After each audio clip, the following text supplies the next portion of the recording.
thank you to everyone for coming today. My name is Christine Sarver. I am the Assistant Director of Sponsored Programs in the Office of Research and Graduate Studies. I am introducing our guest today on behalf of Dr. Zhao, who is unable to attend. So I just want to say thank you to all the students that came today and everyone else. I trust that this is going to be a really valuable experience for all of us. So without further ado, we have today from the Office of Technology Commercialization, which is part of Purdue Research Foundation, Hamid Peruzzi and Frank Razavi. And they're going to discuss some basics of intellectual property, copyrights, trademarks, patents, and trade secrets. So I'm going to allow them to present their presentations, and then we will have some time at the end to talk about any specific questions that you may have. Following that, we'll have our normal coffee hour, which some faculty and staff may be familiar with, where we'll have more of an informal opportunity to engage our speakers today with some questions you may have about some of your own research projects or some of your own classroom activities. So thanks again for coming, and I'll turn it on over to you. Well, thank you very much, Christina, and thank you to all for coming here today. We're really happy to be here and to be able to give you this presentation. My name is, as Kristen said, Hamid Peruzzi, and I'm the Associate Director of Legal in the Office of Technology Commercialization. I'm a patent attorney. Law was a second career for me. I was an engineer for 17 years before I went to law school, and product development engineer all throughout those years. And so I started as a mechanical engineer and did that for a few years, and went back to school, night school, got my electrical engineering degree and then master's, and worked as an IC designer for a good portion of those 17 years. And been doing law for the last, since 2005. So I feel like everything I've done throughout my life has prepared me for this moment in my career right now, and I'm really, really enjoying what I'm doing. So if anyone has any questions about a career choice, we can also talk about that as well. The presentation I prepared is a little bit content rich, and I have a bad habit of going through it pretty fast and talk pretty fast. So please ask questions. It will make it easier for me and make it easier for Frank, and instead of waiting till last minute. So, and I didn't realize that I had animation on this, so sorry about the delay. So just going really quickly through the agenda. I want to talk about intellectual property. First, as a good chronological sort of approach, why do we have intellectual property? What is the source of protection? It's a piece of property, so how do we get that protection? We'll talk about that a little bit. And then different types of intellectual property, which include copyright, trademark, trade secret, and then finally we're going to talk a little bit about patents. And want to say something about the American Invents Act, which is a huge change in the patent landscape that we just really finished in March of 2013. It has been ongoing since September of 2011, so it was like a 3-year disposition of this new act, and we'll talk a little bit about that. And also talk about Bayh-Dole Act, which is the reason why technology transfer offices across the nation even exist. That was something that was enacted in 1980 and made a huge impact in terms of the number of technologies that are commercialized out of universities. So, okay. Rooted in, what is the source of intellectual property? It is really going all the way to the Article 1, Section 8 of the Constitution of the United States. And it's in the same article as the War Power Act, and so the founders felt that this was absolutely an important aspect, and it is to promote the progress of science and useful arts by securing for a limited time to authors and inventors the exclusive right to their respective writings and discoveries. So they provide you a vehicle by which you can have exclusivity to your invention and to your writings, and prevent others from using it. It's a property, It's an intangible property. My car is a tangible property. I can touch it, feel it. Intellectual property is a property, but it's an intangible property. And as a result, it's also considered personal property. And because it's personal property, it may be encumbered by obligations.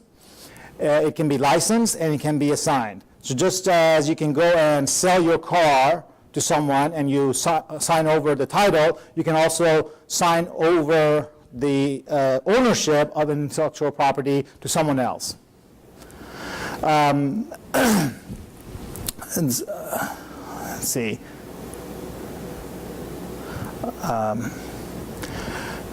We start with copyright. Sometimes it's better to just sort of say it right out of the code. It's an original work of authorship which has been fixed in any tangible medium of expression. What's important to recognize is copyright is a protection of an idea. It's not a protection of an idea. You can only protect an idea by maybe a patent of some kind or some other type of intellectual property, but it's an expression of that idea. So if you have an idea and you express it, you can possibly get a copyright if it can be fixed in any tangible medium of expression. It does not require registration, so the moment that you write something on a tangible medium, it is already copyrighted. You don't have to do anything with it. However, while registration is not required, registration does put public on notice and can provide what we call prima facie evidence of validity, which means that on its face it's valid. Also, there is no award of statutory damages or attorney fees if the thing has not been registered, only actual damages, which is very, very small. And a lot of times, it's not worth to have a copyright an infringement suit only on the basis of actual damages. You really need to have attorney fees and also statutory damages. It is a good choice for software and manuals. And if two people arrive at the exact same work, I mean, I don't know how it's possible, but let's say one wasn't copying another person. They arrive at the exact same work. Both of them are protected for those people, which is different than patents, as we will talk a little bit later. And that's an interesting thing. There are some exceptions to violating someone's copyright, such as fair use, and also in an instruction for a nonprofit type of institution like a university or like a news agency or some kind. Some ways you can basically copy somebody else's copyrighted work and not get into trouble, but they're kind of limited. There are some exceptions. And what's interesting is that in the U.S., in many aspects of intellectual property, you can go and violate intellectual property law all the day long, and you will not lose your freedom. You may have to end up paying a lot of money, but you won't lose your freedom. There are two instances where you can lose your freedom. Violation of copyright is one of them, and if you notice at the end of each movie, there's a notice that says, so many $250,000 and so many years in prison if you violate a movie, for example, the copyright of a movie. Could you just clarify tangible medium? Right. So, very good question. That actually has been a point of contention amongst some scholars and some courts. If you certainly write something on a piece of paper, the paper is a tangible medium. If you put your software code on a diskette or on a disk or on a server, that's considered a tangible medium because it is something physical. It actually resides on something physical. So written expression online, for example? It's always going to be on some kind of a server, right? So because it's always going to be on some kind of a server, even if it's in the hyperspace there, it's still going to be on some server somewhere. And for that, it's already on a tangible medium. I'm going to move on to trademarks. Like I said, there's a lot to cover here. Any questions on copyrights? Yes? Quick question. So you said you described it in parallel means or simultaneously with classes like the software, like reverse engineering approach, where they'll take it and do like a white thing. How does that fall? So with software, well, a lot of times what happens is people put in various like comment lines to catch people trying to violate someone's copyright. A lot of times what we do in the Office of Technology Commercialization is we take the sort of logic that is behind the software and make that possibly into a patent application, but take the actual software code and file it as a copyright, and you have to file like the first so many pages, and then the last so many pages if you have a huge amount of software in terms of number of pages. So. Trademarks. Why trademark? Why do we have trademarks? It's simply put, it protects names, logos, and other types of identifiers. The purpose of it is to prevent confusion on the part of the public as to the source of the product and services. So if I go buy an Apple product and I see the Apple logo on it, I know that there is a certain level of quality associated with that product. So if somebody else puts that Apple logo on their product, they would be infringing on Apple's trademark.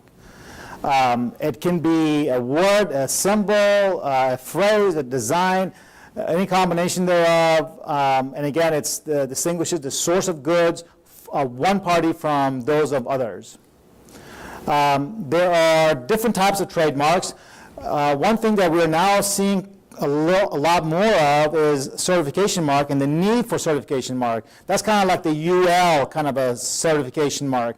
Basically, it signifies that if, so real quick, with trademarks, what you do is no one else can use your trademark. When it comes to certified mark, you're saying, go ahead and use my trademark as long as you live up to these standards that I have put in for you. So a certification mark is any word, phrase, symbol, or design or combination of owned by one party who certifies the goods and services of others when they meet certain standards. So you didn't come up with those goods and services, or if you are, I'm sorry, you're not the owner of the trademark, but you can put the trademark on your product, and by doing so, you're signifying that my quality, my certain standards have been met in order to put that trademark on there. There's a couple other ones. Service mark is one that has to do with a service. So it's the idea is to identify source of. We talk about goods or services. The service mark is to identify the source of a particular type of service. Again, with trademarks, you do not have to register it. You get what is called common law rights. The moment you start using a particular goods or service in the commerce, you already have trademark protection. You don't really need to register it by way of common law. However, if you do place it on what we call the principal register, it places, again, public on notice that there is a trademark. So the trademark issue is, you could have TM or you could have R with a circle. When you have R with a circle, that's registered. And but if you don't, with the principal register, you get advantages of public notice. You can go to a federal court rather than having to go to individual state court. So one stop shop kind of a thing, and it can be a sort of a springboard for registering in foreign countries. So you do one registration of a trademark in the U.S. in the United States Patent and Trademark Office, and it allows you to go ahead and use that registration as a springboard for other foreign countries. When you do the principal register, if you don't have the product yet or service yet, you can file on what is called intent to use. So either you have the product already or the service already, or you don't have it yet, but you're thinking that in a couple of years you're going to have it, so I'm going to go ahead and file for that mark and with an intent to use that mark. However, before you can register it, you have to show a specimen, and that specimen means a specimen that was used in commerce. So if you're going to be selling some things in a couple of years and you want to go ahead and get a trademark, before you can get it registered, you actually have to have the product made and put in commerce. In a trademark application, you identify different types of classes, and each class identifies a particular type of good or service. So you can go look, for example, for the Apple mark, and it's going to have a whole list of classes. And they might have computer services, computer hardware, mugs, all different kinds of classes, ties, and all of them are protected, again, associated with the Apple computer company. Sorry, happy to trigger here. Third-party opposition, so after you file for a trademark, it is published, and the publication allows a third party to put a third-party watch notice on the publication. And why do we do that? Is so that you get an opportunity to oppose that trademark that is about to be registered. So if you think that that trademark is going to cause a problem for my trademark, that's the time to do something about it. And so a lot of companies have these watch notices, and they get tons of trademarks every day coming in, and they have to look through them and say, well, that doesn't matter, and so you have to kind of watch it. It lasts for 10 years, and then after 10 years, if you're still using it, you have to renew it. On the other hand, if you are not on the principal register, you could be on what is called the supplemental register. And the supplemental register is for marks that the Patent and Trademark Office feels is non-distinctive, that you cannot distinct a mark from another mark in the eye of the public. And so again, it's usually the common rejection from the Patent Office is the mark is merely descriptive. And so you can file it on the supplemental register, hoping to acquire distinctiveness over some time. Limitation of that is there's no presumption of validity, and it cannot be used to stop importation of products that may be infringing that principal register. And also, it is not available for intent to use. You can only use it for products that are in use. And no third-party opposition because there's no publication. It just goes directly to supplemental register. When you have acquired distinctiveness, then if you want to go to the principal register, to the one above, then you have to actually file a new application. You cannot convert one to the other. You have to actually file a new application. I'm going to move on to patent, or trade secret, sorry. So it's any formula, process, design instrument that a business thinks that can provide economic advantage to itself. So the classic example of a trade secret is Coca-Cola formula. And that is actually a trade secret. Nobody knows what it is, except for people who need to know. In another case, no violation if you arrive at that same formula or trade secrets independently. So if you didn't try to steal it, but you somehow arrived at it by yourself. It has to be kept as a secret, so you have to take steps to make sure the trade secret is in fact a secret. You have to put it in the under lock and key, and put it in a safe. Make sure it's not left on a table, things like that. It extends indefinitely. There's no time limit to it. Misappropriation of a trade secret is a tort, and then under certain circumstances, under Economic Espionage Act of 1996, there are actual criminal penalties associated with that. So here's another case of intellectual property violation that could actually put you in jail. I'm going to move on to patents. Any questions on trademarks or copyrights? Oh, I'm sorry, anything? Yes?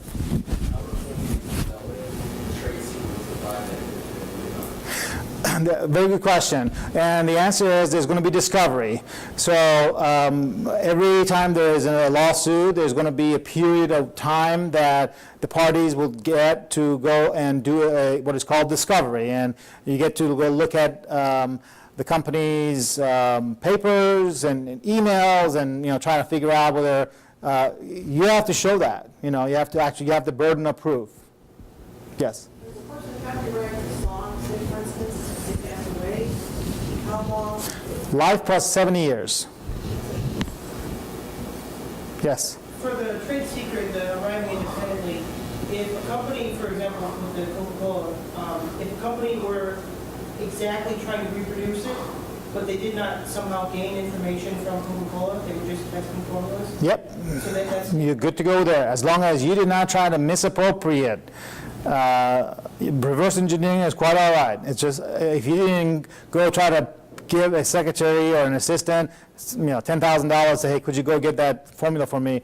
Those kind of activities, those are the ones that, And again, once the trade secret is out in the public, let's say somebody did something like that, right?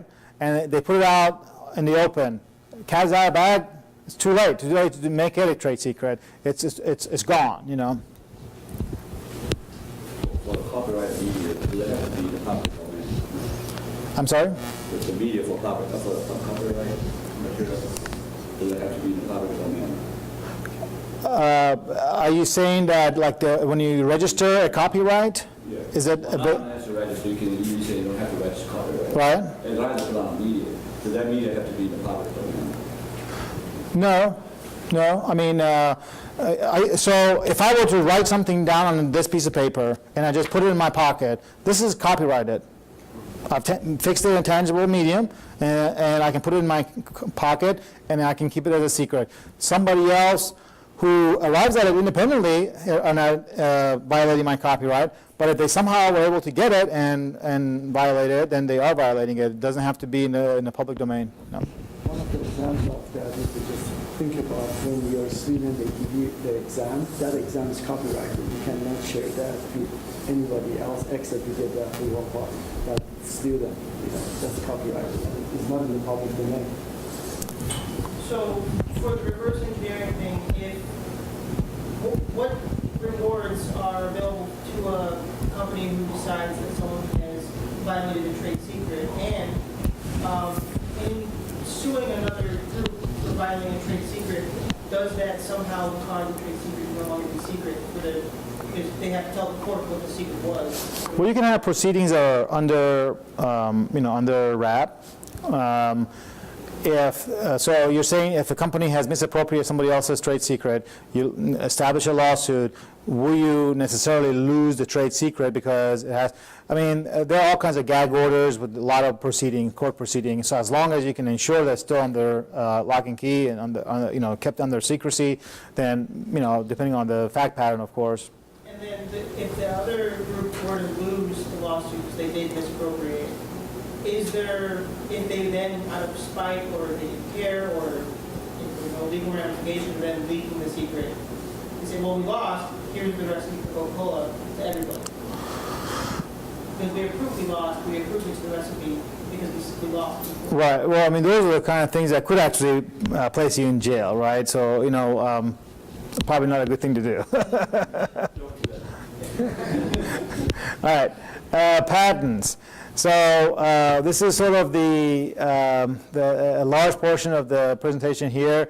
Applies to anything new, useful, non-obvious, machine process, article of manufacture or composition of matter, or any new and useful improvement thereof. The last part is important because even if you're improving on somebody else's new idea, you might still be able to get a patent on it.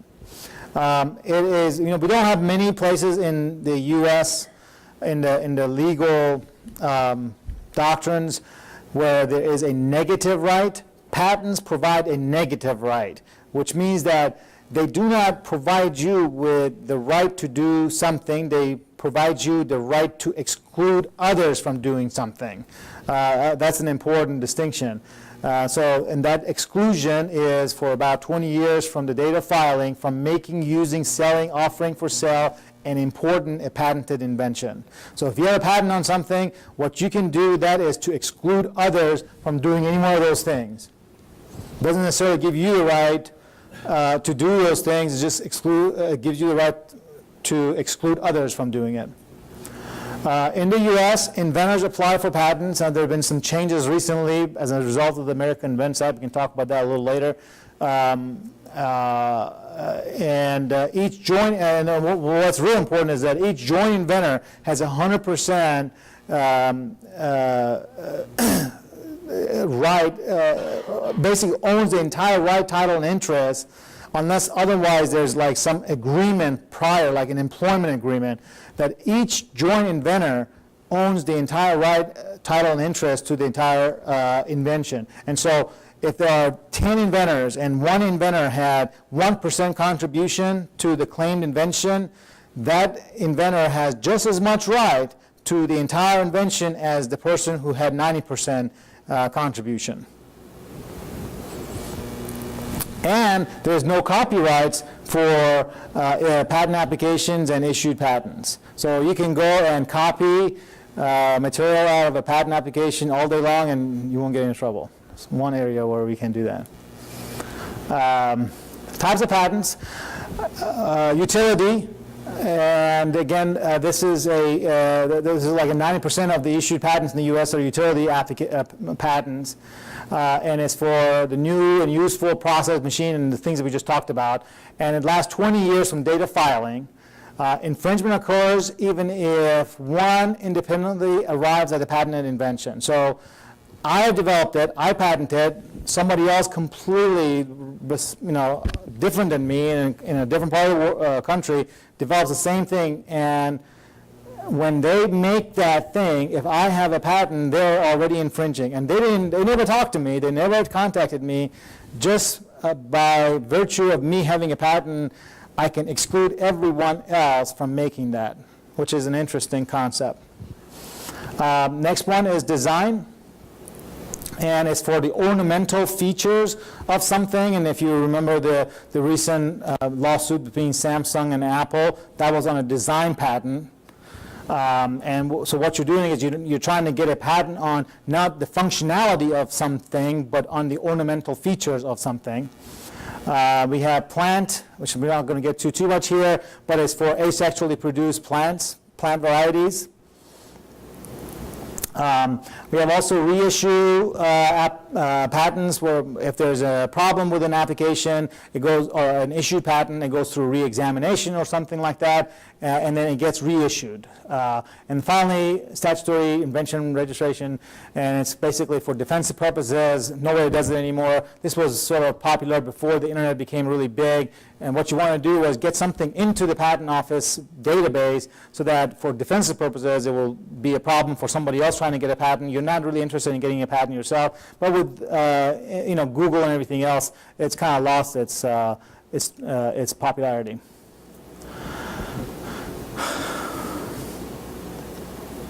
Okay, as far as utility, just concentrating on the utility, there's provisional application, so that's an application that you file, and it's not really examined, and it puts a stake in the ground as far as a date at which you are telling the patent office that I am filing and I'm going to claim priority to that date.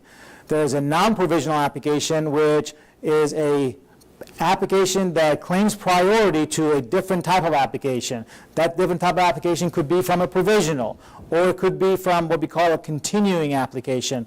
It could be a continuation application, which is basically an application that looks very similar to the parent application, but has maybe different claims. A divisional or continuation, probably without getting too much into any one of these, just that these are different types of patents that could come. There could be an international application that you have, and that is an application that is a placeholder allowing you to go into a large number of countries, basically all the countries in the world, and once you file it, you get 18 months, approximately 18 months, to do something with that application. So usually the way we do it is we file a provisional application, then we decide, okay, do you want to go foreign or not in a foreign country? If we decide to go in a foreign country, we usually file an international application, and that gives us 18 months. Or if we decide we're not going to go to a foreign country, we just simply file a national application, what we call a non-provisional.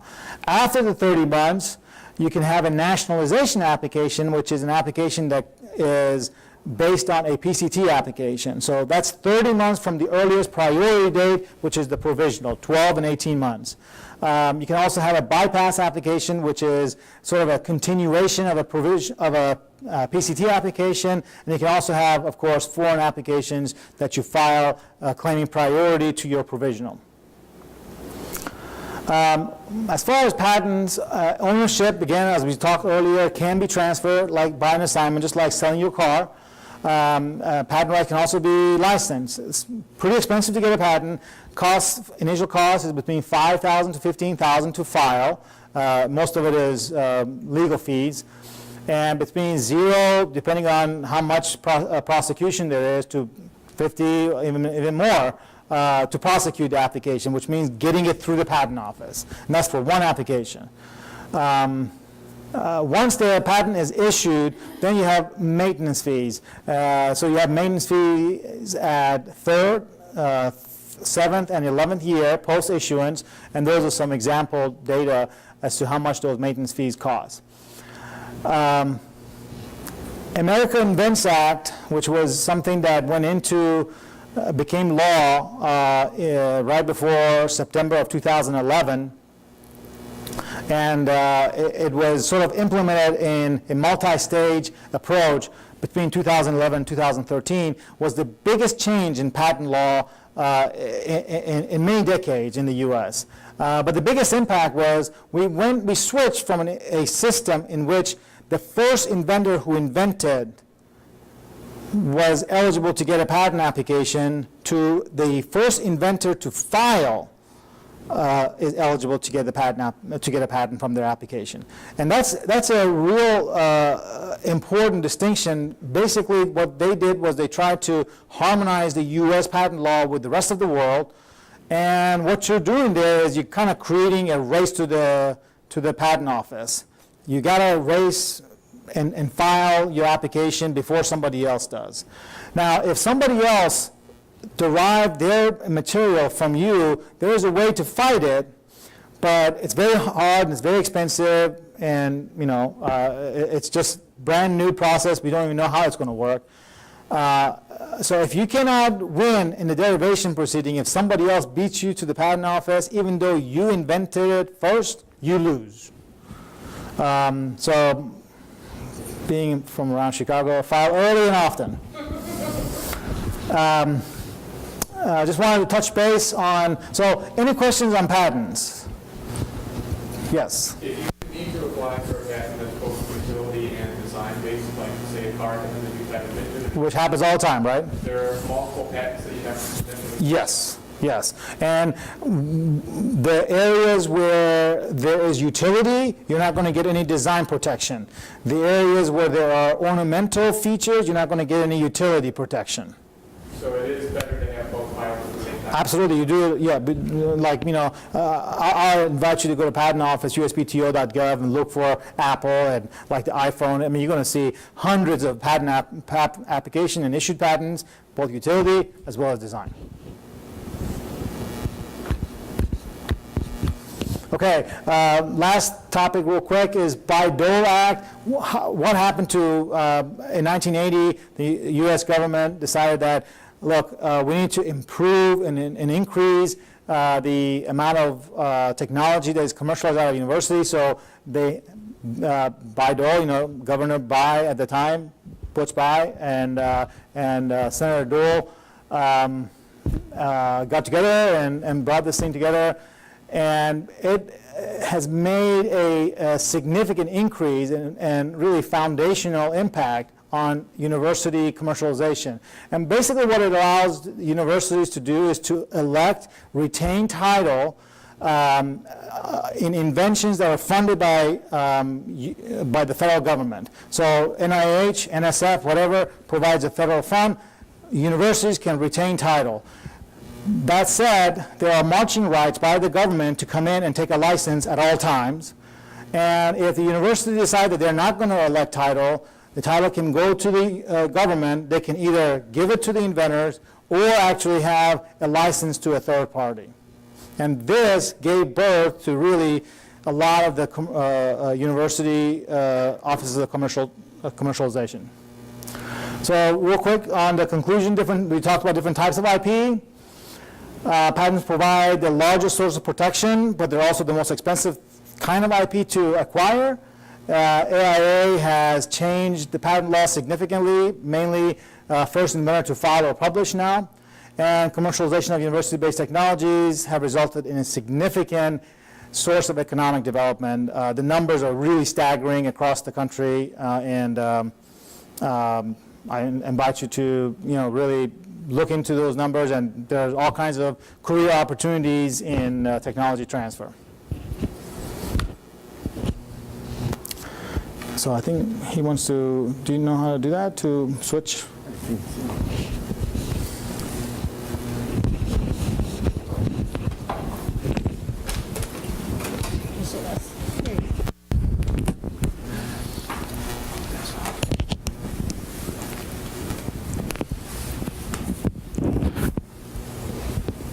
Okay, good, thank you. I'm Frank Rosavi. I just joined last year to Purdue Research Foundation from Kodak, and I was, while I was at the Kodak, I was doing the similar activity, the patent protection for the Kodak for 17 years, and just joined here. Briefly, I want to talk about, have me talk about protection of the patents, and I will show you how our office is going to work to license it and commercialize it, and the process of the Office of Technology Transformation of the Purdue. Okay, first of all, I want to talk about the mission of the Office of the Technology Commercialization is to serve Purdue University through the commercialization of the intellectual property. So based on that, we will transfer discovery to product and services available for public goods. So we're trying to commercialize the intellectual property and create some job in terms of the economic development in the area, and also source of revenue for both inventors and the university. And also we're trying to retain the faculty and attract faculty to Purdue University, and also engagement with the industry. So basically, we try to see what industry need to work in what area. Sometimes we bring that things to the faculty, and we make sure they change the research concentration to the different area related to the industry. Okay, basically how we create the Purdue intellectual property. There are some fundings from Purdue University. There are fundings from the government, such as NIH, NSF, and other, DARPA and DOD, Department of the Defense, and Department of Energy, DOE. And also sometimes the public company, they do some funding based on a basis of a sponsored research program. And then after all of those, it's come to the Purdue OTC, which is, it comes to Office of Technology Commercialization, and then we create a docket and we move based on that. Okay, I just want to show you a couple of links regarding to Purdue Office of Technology Commercialization. The first one, if you want to file regarding to the policies over there, and then, if you want to file the disclosure form, I highly recommend you first goes over there and file. And those disclosure form recently changed. They have a 3-part. I will show you in my future slide. and also in terms of the copyright, and also related to some licensing and express licensings, All right, the process basically how it works, first, we got the technology come to our office, and we're going to start looking at the disclosure. But by saying that, we look at it, see if there is enough information in disclosure in order to move on or not. At that time, if it's enough information, if the faculty provide or the student provide enough information, there's a clock is going to start it, and I will talk about the clock, what I mean by that. When the clock is started, we're trying to see if that technology can be marketed or not, okay, marketable or not, or if the technology they provided to the OTC if is novel or not, because sometimes the faculty or the student, they provide some disclosure, but the disclosure is already disclosed by some other journal or by some other patent. So we will do some diligent work to see if there's any related art exists or not. And after that, we will discuss that, that's the assessment part. We will discuss that with the faculty. And if OTC decided to move on, we will move with the commercialization and file the disclosure, file the provisional application and move forward with it. If we decided not to do that, we usually conveying it back to the faculty or student. We said we are not interested, and the faculty, they could help. And that's why the clock is started. We have to do all this process during the 6 months. Okay? And after 6 months, let's say we decided to move on, still, when the time of the 1 year comes, when Hamid talked about, we have a 1 year to file the non-provisional application. Prior to the 1 year, still we do some other assessment. Because during that 1 year or 10 months, it could be some new art that comes from USPTO or some other people to see if it's sustainable to move forward to filing the non-provisional application, such as either design patent or provision or utility patent. So at that time, if we see there's no prior art or related art, then we move forward to filing the non-provisional utility patent. Okay. So when are you going to file the provisional patent? Okay. The provisional patent usually is going to happen during the first 6 months. It could be, I said 6 months as the clock is started. It doesn't mean it has to wait 6 months. During that 6 months, we have only 6 months to decide it. And the reason is that if in the case we didn't want to go, we want to give the same opportunity to the faculty and the student. They have also 6 months to decide it if they want to move on or not. That's the reason, we're dividing it half and half. All right, the disclosure form, basically the first part, is talk about the full legal names and what is the idea is, and enablement and novelty, and also funding. And this is very important because mandated by government, we have to disclose if there is any government fundings based on that disclosure or not. And usually that's part of the bottleneck. The faculty, they do not disclose, not intentionally, because they don't remember it, and they have so many other funding, they don't know which one is related to what technology, and that's the bottleneck.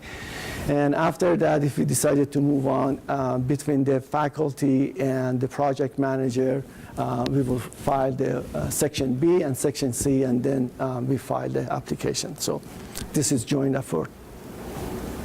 Okay, basically, the idea is going to come. This is just, summarize, what I said. The disclosure is going to get, number, and we evaluate it. And if we decided to file, we will file. Otherwise, we will said, we are not going to file. We turn it back to the faculty. And if we decided to file in, then we have to go and look at in terms of the marketing. And the marketing, it could be, for example, it could be the startup company, or another smaller company or larger company in order to do the licensing, and I will go through that. And then if we license it, then there's a delivery, which is, there's some royalty is coming to the university, which I will discuss it again in the future slide. Okay, basically, the disclosure come, we do the patenting, and after we do the patenting, we have to look at it, which company is interested about the, licensing this technology. And we do have some tools at the OTC to looking at the market analysis. So we see who is playing in that area, and based on that, we identify a specific company, and we try to talk to them either through the email or through some other connection, previous connection. We start discussion, and then we start talking about the agreement, and then we draft the licensing. And after we drafting the licensing, probably we could do the commercialization either by the company, or sometimes that will be done inside of the universities. Okay, so there is a different rules. It's coming. The idea is comes either is in terms of the research and development. It could be based on some startup firm they're looking at it. It could be based on some research development of the some other company, or based on some university or other collaboration with other universities. And then we develop it, and then based on that, we could see if there is if there are some other company, like a larger company, they're looking at the specific product. They're interested about that for the production and manufacturing, and after that, for the distribution of that product licensed by that technology. Okay, let's talk about license versus a startup company. Some of these things we should make sure in terms of the combination of all of these things. So we have to look at the industry structures. We have to see is the technology is competing with the what the company they want to have a license, the size of the market, the product profitability. Sometimes the idea is so good, but when you go talking to the company, in order to manufacture that, the cost is so high, it's not going to be viable to using that technique, even though there's a good idea. But the company, they are not going to budge into that because of their cost is going to go up. So again, that's the cost to develop product and bring to the market. And also we have to know if we could raise some money or capital in order to commercialize or to go to the product through some venture capital or some angel fund or the seed fund, which we again talk about a little bit later. So if it's an established company, we have to establish the marketing function and the big market. We have to know how to manufacturing that product, and also have capital, better resources to protect the intellectual property we may lose or orphan the technology. That's for the established company. But for the smaller or newer company, because they don't have, I can say, they are not concentrating in the one area, especially the startup company. Usually they have so many ideas, they don't know which product they want to go. So they have to serve some special things, choose one of them, that's the special. And they have flexibility because, they don't have that big overhead. They could work with the OTC, and they could result in long-term relationship between inventors and the company.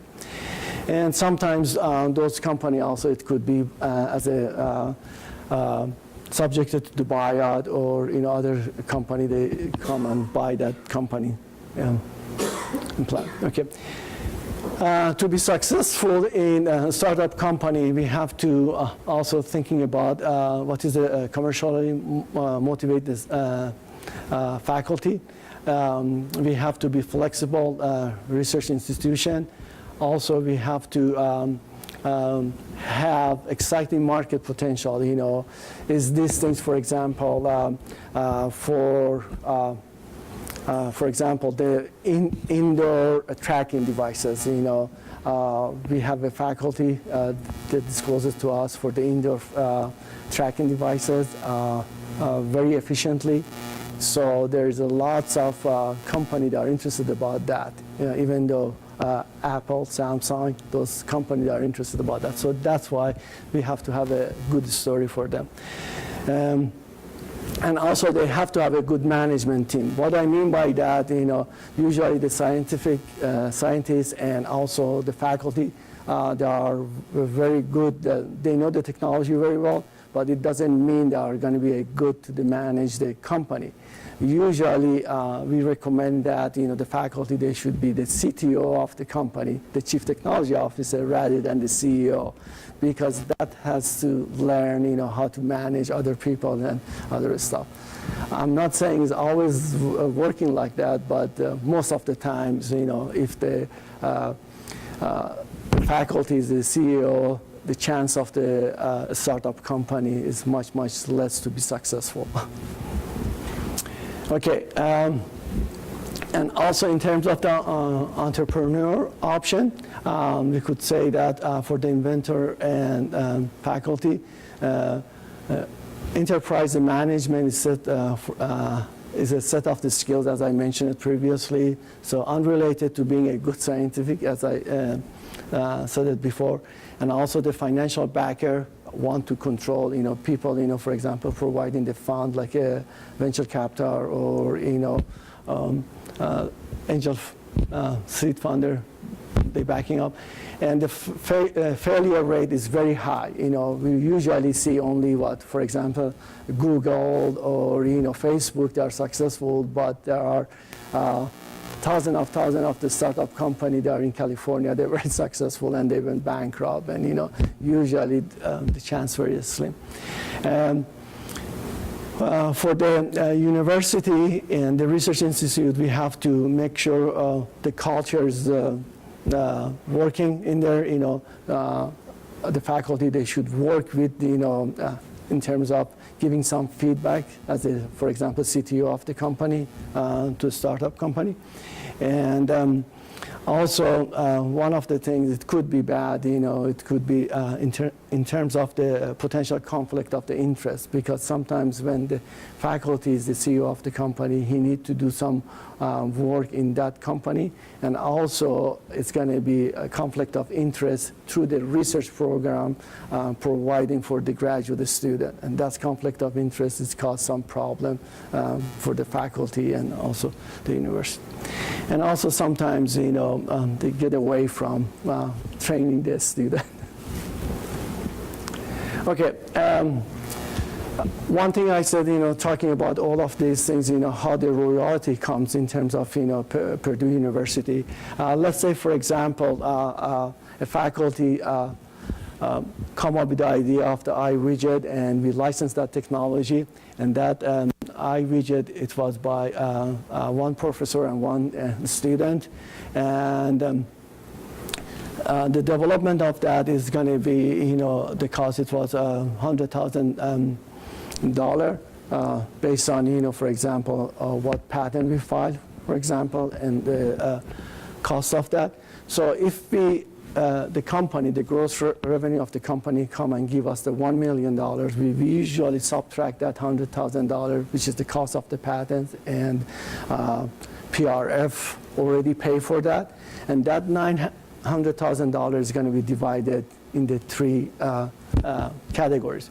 The 33% goes to the inventors, we will share that with the inventor, and the 66% is basically divided into two buckets.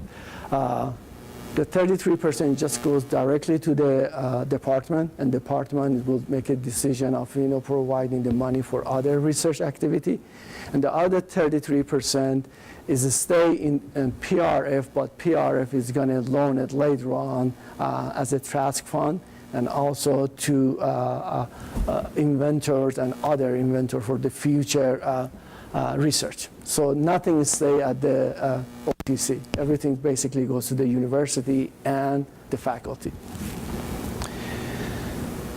Okay, so here is just basically explaining how that happened. The 33%, $150,000 goes to one faculty, and the 150 goes to student, and 300,000 goes to the to the department, and another one goes to the TRASC funding, which we usually provide that for the future research. Okay. The PRF funding, which I mentioned about the TRASC, PRF assists faculty with the work for the future commercial potential of the technology disclosed to the OTC, and also for the short-term project, which enhance the commercial value of the IP asset. And we usually provide up to $50,000 to the faculty for the 6 months, for the period of 6 months to come up to change the technology. For example, in the previous TRASC funding, faculty, they had a prototype, but the footprint of the prototype, it was so big, they were trying to making it smaller, and they need to, that, for example, up to $50,000 to create and do the research to making the footprint small and be able to mass production. So we did that. And also there are some other funding also is available, the emerging innovation funding. So that's also through the PRF and Burton Morgan Center. And it could go up to $150,000, which will provide that money to faculty for to start the commercialization of the product if they need any money. Okay, that will be just summarizing how the OTC license their technology and how we give some more money to faculty for the future technology and things. Yes? So I'm curious about the development through OTC. So like any example, yeah, so this example, great. So I understand the distribution Okay. After making copies, but on that development costs, would that like include like the cost of filing patents and things like this as well, or is that? That's the development cost is just yes, the cost of filing the patents and the prosecution of all of those things, which is PRF occur because of that technology. Are you asking that $50,000, will that include the cost of developing patents? No. I'm just trying. So let's say I'm the inventor of the IP, right? So then so there's the 6 month disclosure and all, like the start the clock.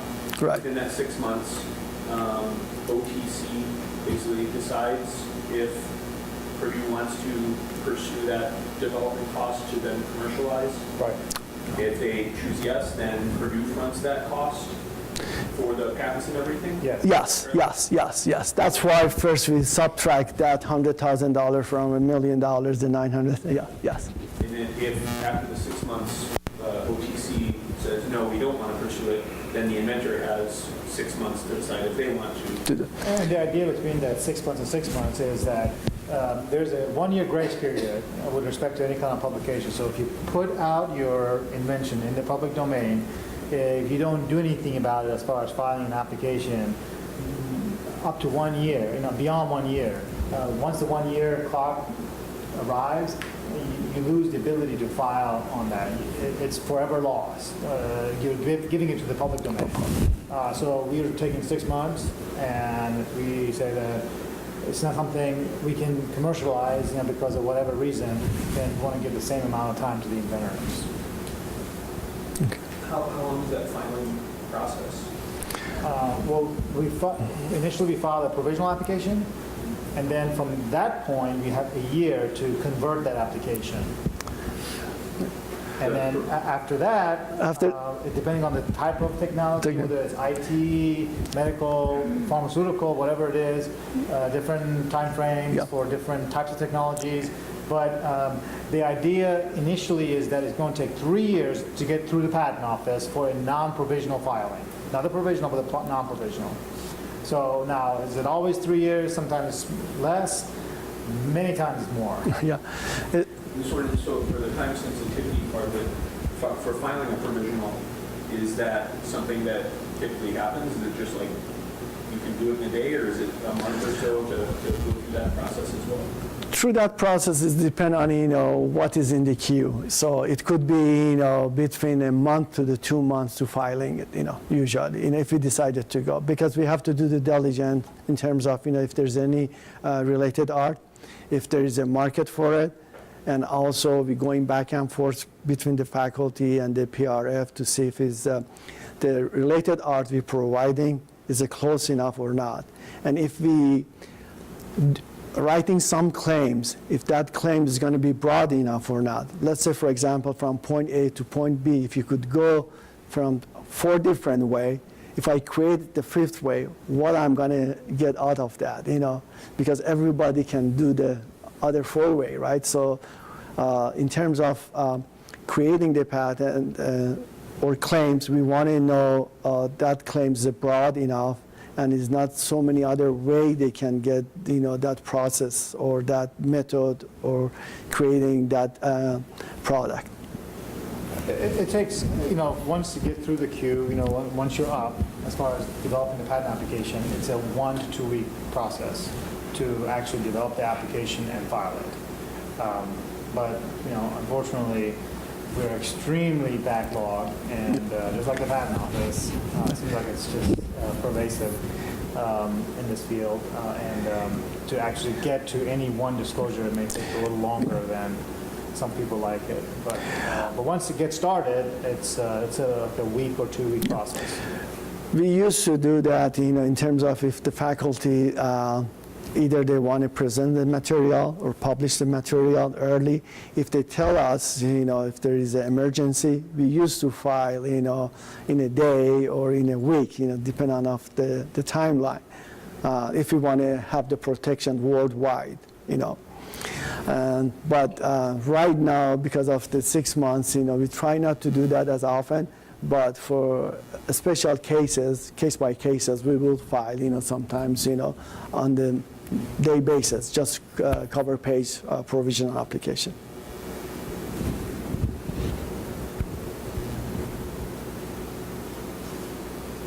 I have more questions if nobody else does. Go ahead. Go ahead. So this is not specifically for this, but for putting something in the public domain. So if we want to publish, so let's say we're doing some research and we invent something, what kind of guidelines should we be following as far as, normally this would be something we put in the public domain, like publishing at a conference, but so should we be holding back on that? Well, depend on if you want to have a protection of the worldwide, you shouldn't publish it. You should first disclose it to us. We should, file the provisional application before you publish it. But if you think that technology is not, you don't want to have a protection worldwide, it's only you want to have it in the US, you could publish it. But the drawback of that, if you publish a paper and somebody else see that paper and they modify your techniques for doing something more efficient, so you will be blocked from that modification. So when you publish it, you want to have all bell and whistle inside of your published paper, so we could cover all your bases. I see. So if I understand correctly, then I was actually thinking. So is it okay to publish just kind of general, like going in the direction of the finding, but not actually putting all the bells and whistles in? But what you're saying is it's actually more important if you're going to publish to have all the possible derivations. Yeah, a publication inherently is less powerful than a patent application. So if you publish, and you're not going to put bells and whistles in a publication, right? Usually publications are very exact, tried and true. Because your reputation online, right? You don't want to publish something unless you're absolutely 100% sure about it. Patent applications are a little bit different than that, and there's a little bit more leeway. And if you publish something, as Frank was saying, an example I use sometimes, it's a silly example, but let's say you came up with a new lens, okay, for a pair of glasses, and you publish on it, and you say polycarbonate and this kind of a curvature, and it's very, very exact in terms of ranges of material, ranges of curvature. What you see is what you get, basically. You can get protection in the U.S. because it's the first inventor to first inventor to file or publish, right? So you can get protection for what you have published, but even small amounts of variation that may be to you extremely obvious variation would be enough for someone else to get protection on that by way of filing an application on those various obvious variations. And then once they file an application on those variations, it wouldn't be available for you to get, which wouldn't be fair to you, right? I mean, you wouldn't put a range of curvatures or a range of materials because you haven't tested those ranges in the lab. Whereas you could a little bit with the patent application. So by nature, it's just a lot more powerful to file an application rather than publish. So that's what we always say. We recommend that you come to us so that we can file something as soon as possible without being an impediment. I mean, we realize that publications are your bread and butter. Without being an impediment to that, we would just try to do our best to file something as quickly as possible so that you can get the most amount of protection.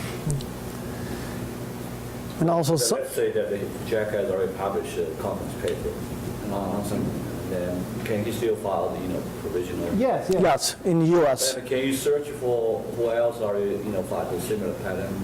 We can, but there's always an 18-month window that we are unsure about because a provisional application is unexamined, nothing, it's just a placeholder. Right. But a non-provisional application, if you elect to have it published, which 90-some% of the applications are like that, they will publish 18 months from the earliest priority date, which is the filing date of the provisional application. So 18 months after that date, it gets published. So there is an 18-month window of uncertainty, you just don't know. And also I want to add sometimes, when we said we filed a provisional application, sometimes we could file 2 or 3 provisional applications because the faculty, they modify, they get the new data, they said, okay, this is new discovery, we added, we're filing another provisional application. So that can be done also. So you can't just wait until, the last minute when we're trying to convert it. So we could file 2 or 3 provisional applications if you have new data. That actually, you mentioned that if somebody makes a slight deviation Yes. from your intentional design that you have, it kind of calls into question for me, what if there are multiple things about your, like, it all falls under utility. You're like, say maybe a shovel. You made a shovel. The shovel has a special type of head. Maybe it looks like a spoon or something, and somehow that works better. And the handle is like an ergonomic, like you can work it in such a way that everything's so light. So you have like a unique head on it, you have a unique handle on it, and that's your patent for your shovel, and you file a utility patent. Then if somebody just makes that same shovel head with a regular handle, or that same handle with a regular shovel head, are they in violation? So your claim, so first of all, protection comes from a claimed invention, not so much what you have described, but what you have claimed at the end of the patent application or issued patent. So you have to always go to the claimed section, to the claims, actually. And so is your question, if you have a claim on a specific shovel that has a specific head and a specific handle, and somebody else only has that handle but a different head, then they would not be infringing, because in order to know whether you're infringing or not, you have to go through every single element of the patent. So if the patent claim says, I have a head that is conical or whatever, and a handle that is 1 meter long or whatever, and your handle is 1 meter long and exactly like that, but you have a different head, you're not going to be infringing that claim, right? So that's why when we file applications, if we think there are multiple inventive features with respect to a full shovel, we will try to claim just a handle, we'll claim the head, and then we'll claim the whole thing, and then we'll claim a method of making the whole thing, and on and on and on. And that way, you know, you can catch everyone who might be infringing on your novel shovel.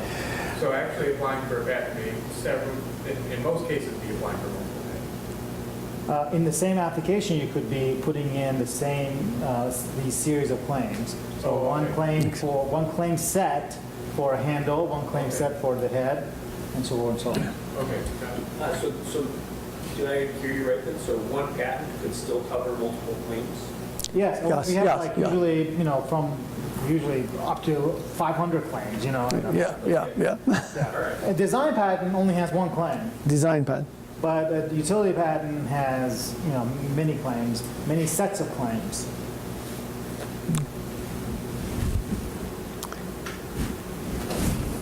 Are there any other questions? Yeah, I guess I'm frustrated. I'm listening to these intelligent questions and intelligent answer. But it's like this. Here's the beginning, here's the end, and in the middle, there's so much confusion. But if you say, this is the result, it can be made a multiple of different ways, but this is the result. Can anybody come in and say, well, I'm going to have that result, but I'm going to do it a different way? Right. Right. And so you're looking at it from an engineer's perspective, right? Like a system. I have inputs and I have outputs. That is not going to be enough. You got to tell me what's in the secret sauce, in the black box. What you claim is what's in the black box. Now, what you may describe to a company when you go try to market it may be the system approach. I get inputs, I get outputs, but I'm not going to tell you what's in the black box. If you're interested, license it and I will tell you. But what you actually claim is what's in the black box. Does that make sense? Is there a way to word it where you can kind of protect the end result, even if you don't have all of the spokes? I mean, is there a way to word it? So you're, for example, asking, can I protect a method of picking up a pile of dirt? Not the shovel, but a pile of dirt, because that's the output of claiming a shovel, right? And Well, that, if you use that example. well, I mean, or if you got a new set of glasses, can I protect an apparatus that allows you to see better? The problem is the broader the claim you make, the harder it is to get a patent because you increase the amount of prior art that the examiner can then cite against you. So it's a balancing act between making it as broad as possible, but not too broad. Yes.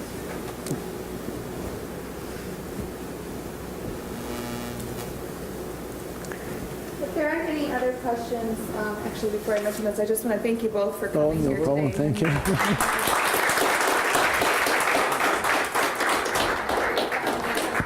Very valuable, but I'd like to offer you all the opportunity to go alcohol around the corner to our coffee hour, which is just an informal opportunity for us to sort of network and maybe pass by any questions that you may have personally with our speakers. So again, thank you for coming, and we welcome you outside. And we left some cards here for anybody who wants to pick up a card.